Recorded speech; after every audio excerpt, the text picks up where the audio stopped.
Alright, we'll just do a quick thing here. Sorry for not changing the images, but I'm just rushing at the moment. So, just want to do this quick thing. It's not a part of the main story, I don't think yet. I don't think I'm going to integrate it. I don't know. So, let's check it out and see what's going on.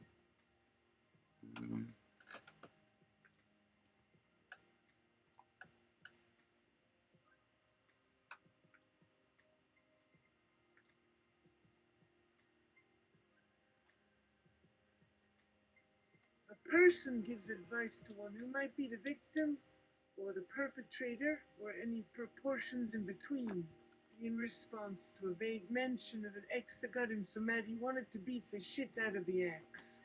And the writer asking before all else, what does your ex tend to do to anger you?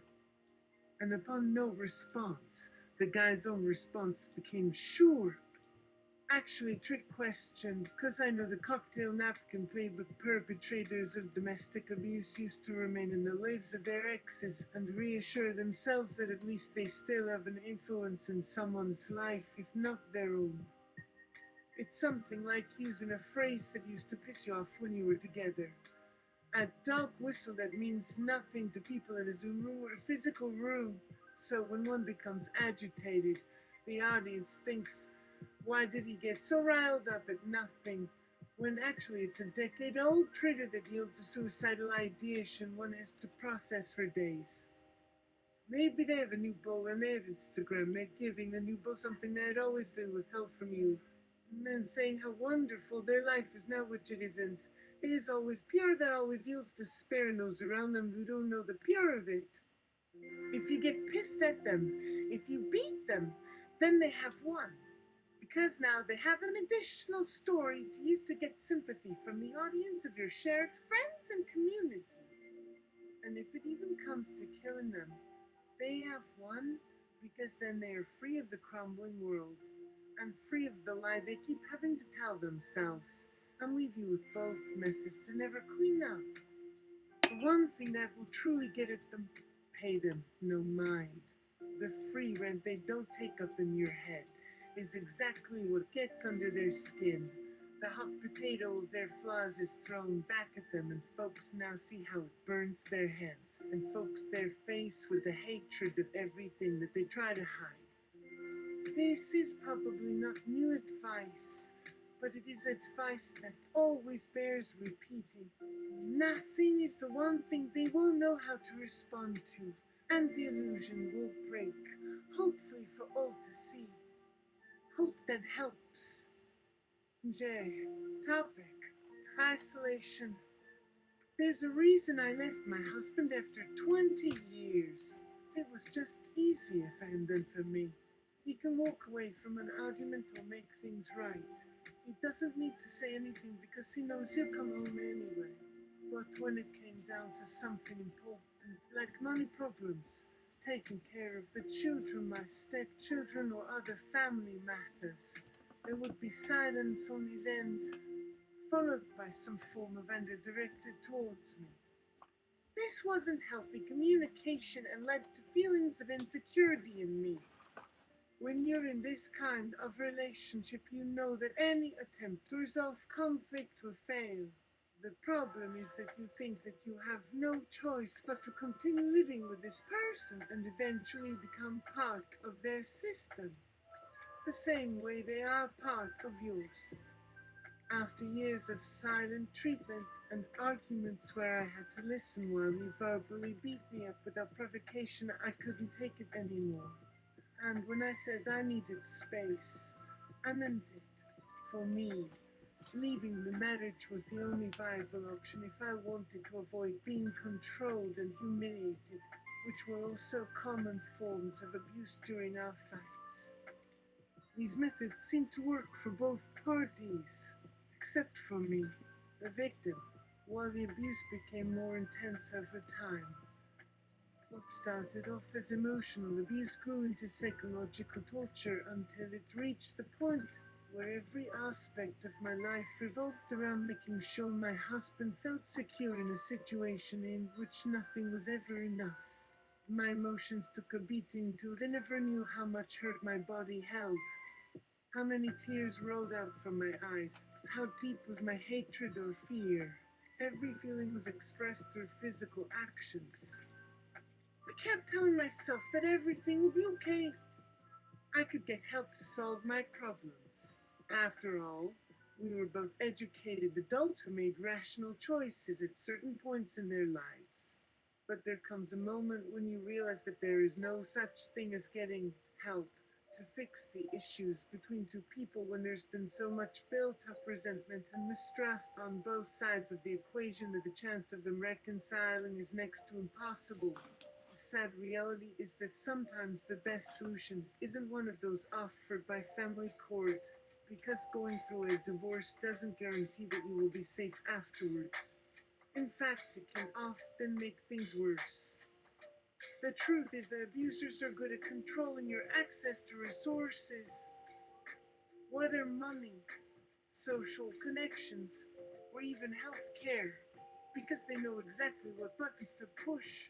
This means that despite having support systems in place, there might not always be someone available to help you navigate the shit storm called life once the relationship ends and the adrenaline wears off. As far back as I remember, I've always found solace and escape from pain and anxiety in humor and art. I loved comedy shows and movies with dark endings and twisty plots, where characters acted like assholes but were still funny enough to keep me entertained for a couple of hours. It didn't matter if their actions were despicable or if they were punished for it. If it made me laugh, it was fine. If the ending wasn't satisfying or left me asking for more, then it was disappointing. That's why I had hoped that my husband and I could have the kind of love too that we'd find ways to communicate without violence, insults, or ridicule, and that we would both grow together as individuals while maintaining our sense of connection through humor. We were raised in very different environments, yet somehow we shared a common understanding about what being human meant, especially when it came to how much we needed to be happy and feel comfortable within ourselves. When we first met each other, he told me he wanted to marry a woman who makes him laugh every single day. Now here I am years later trying to do the same thing to myself, even though the thought alone makes me cringe. I never expected my husband to cheat on me.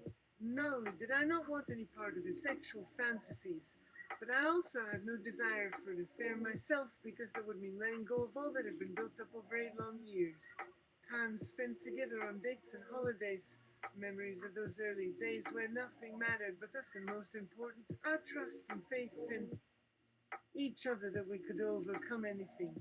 So when he started sleeping around behind my back, it was as if someone tore apart the last bit of fabric that held everything in place. And after 3 months or so of intense arguing and fighting, followed by short periods of peacefulness during which we were able to discuss what happened, it felt as if something broke between us forevermore, leaving me to fall down a bottomless chasm with nowhere to land. In fact, even looking at pictures from those old days brings me to tears, sometimes out of joy, other times with sadness and anger.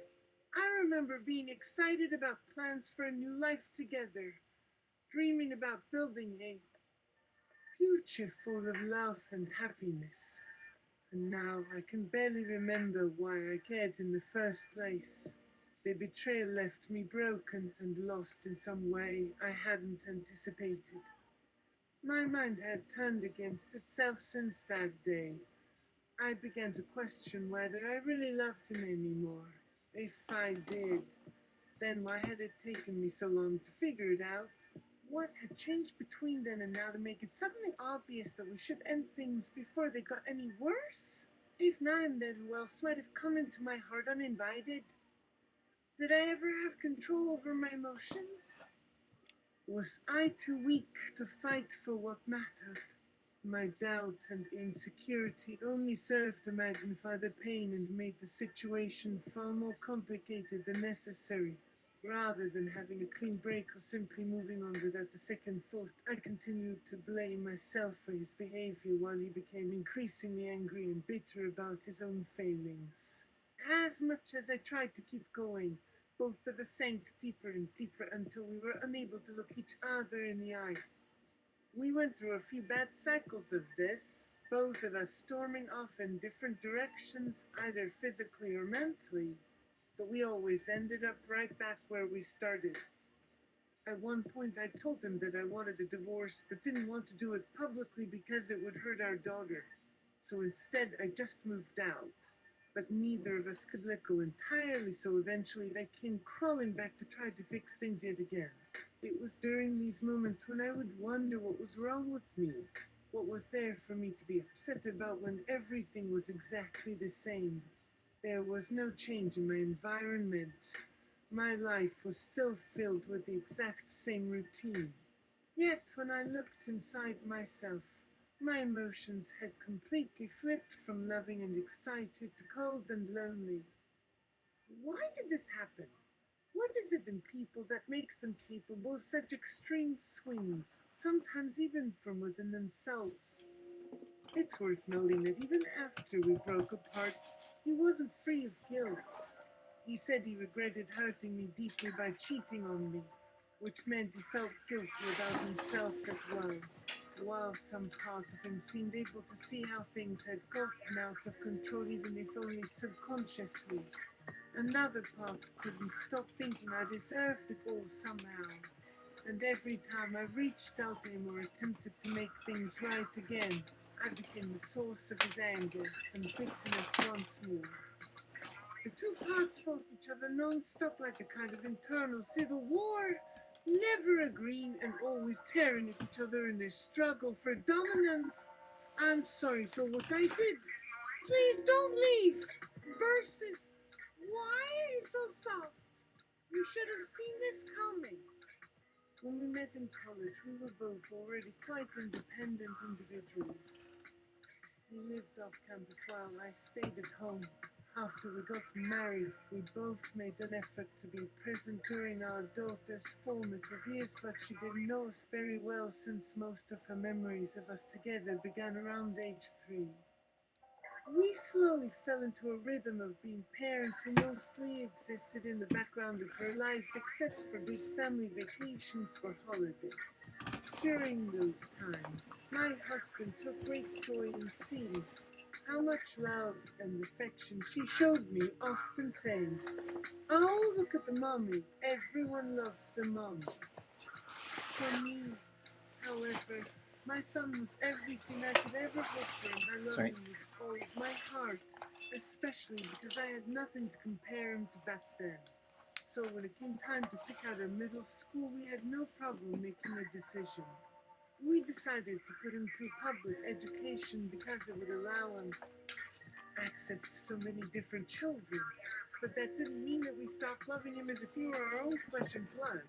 My son spent several hours each week doing homework with his father after he went to work so that they wouldn't miss any time together before he started high school. There wasn't even anything unusual about it. Yet over the course of the next year, his father grew distant from us, not returning phone calls or emails or even showing up for scheduled visits, even though we always told them ahead of time what days to expect us for the daycare pickup. In fact, sometimes we'd show up at the house and find him gone. My husband finally broke down and confessed to us what he did. He slept with another woman. It seemed like a desperate attempt to try to save our marriage, but in reality, I think he wanted out and just didn't have the guts to do it himself. This cheating quickly spiraled into infidelity as he continued sleeping around behind our backs. I'm sure this was done in the name of self-preservation, which is the same excuse abusers give for why they don't stop hurting the people they love. To me, my son's behavior became less confusing when I learned that some men can only truly love women who will put up with mistreatment. He eventually convinced me to join him on his sapphires, which consisted of drinking heavily while we played pool with a group of other couples who all shared similar stories of betrayal.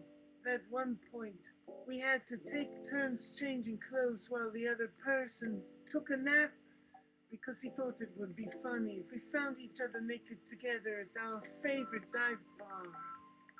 When it came time for college interviews, our daughter received more scholarship offers than her brother, and I tried to encourage her not to feel guilty about that because she deserved better after everything that they did. The acceptance letters kept coming, and she started attending a university that was closer to home, and also happened to be one that their father attended and still works at now as a professor of English lit. Despite what his new family did for him, the man has never stopped loving my son. As far as his father knew, things were fine between us until we were able to get him the job at the college where his children went. Then, suddenly, we were in regular contact again, even though he told us he wasn't ready yet. He needed more time before he could make amends. My husband suggested an alternative plan. Since he was in the area, why couldn't he just spend a weekend with our son? When I told my husband that was a bad idea and explained how upset our son was with his cheating, his response was that it was good enough for me but not for him. They ended up spending 3 days together without me there, even knowing they were going to see each other so that they'd have no choice but to confront each other about it afterward. That's when my son got angry. He refused to talk to them when they returned from whatever adventure they had planned and instead made them stay in the guest bedroom all day while he lay down on the couch. We hadn't talked much since the last conversation I had with my husband a month earlier, the one where he broke down and confessed. Even during our conversations, we didn't seem to be connecting very well as a family because I felt like I always had to play mediator between two sides that hated one another. That is, until we both finally realized we weren't getting anywhere unless we found a way to put aside our pride long enough to communicate.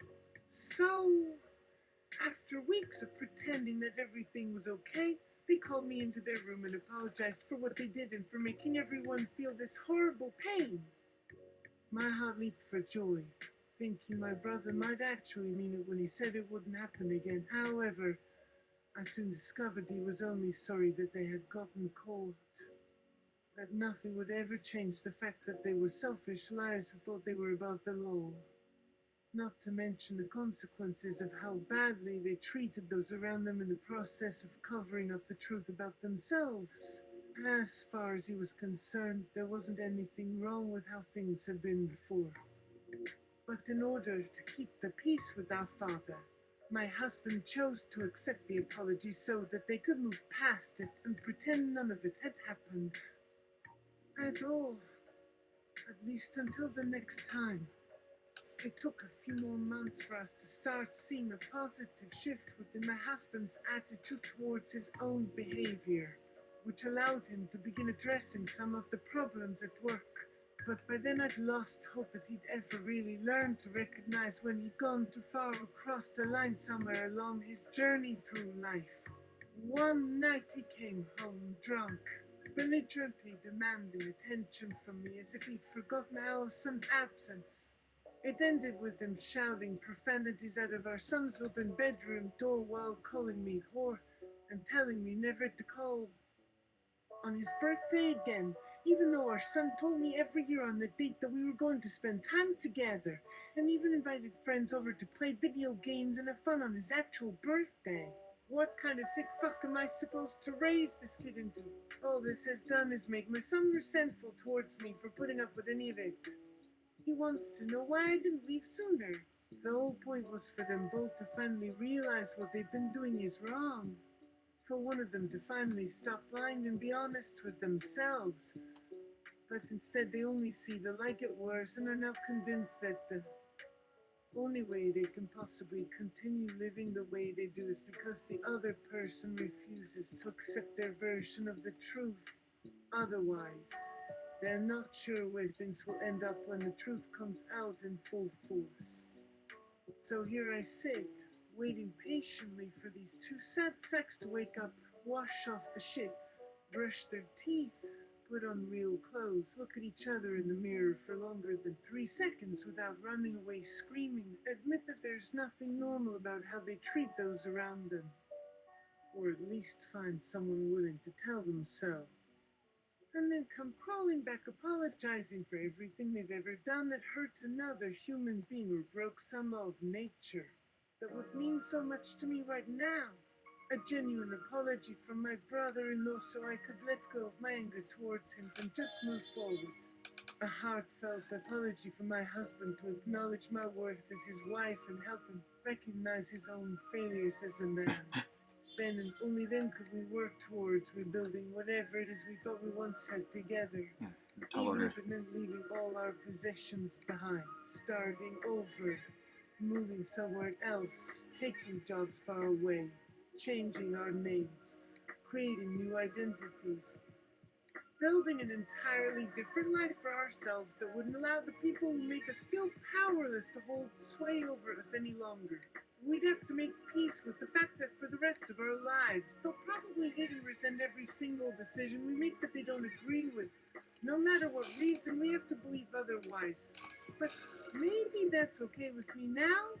I'm not sure anymore. I just know that I want them both to leave me alone.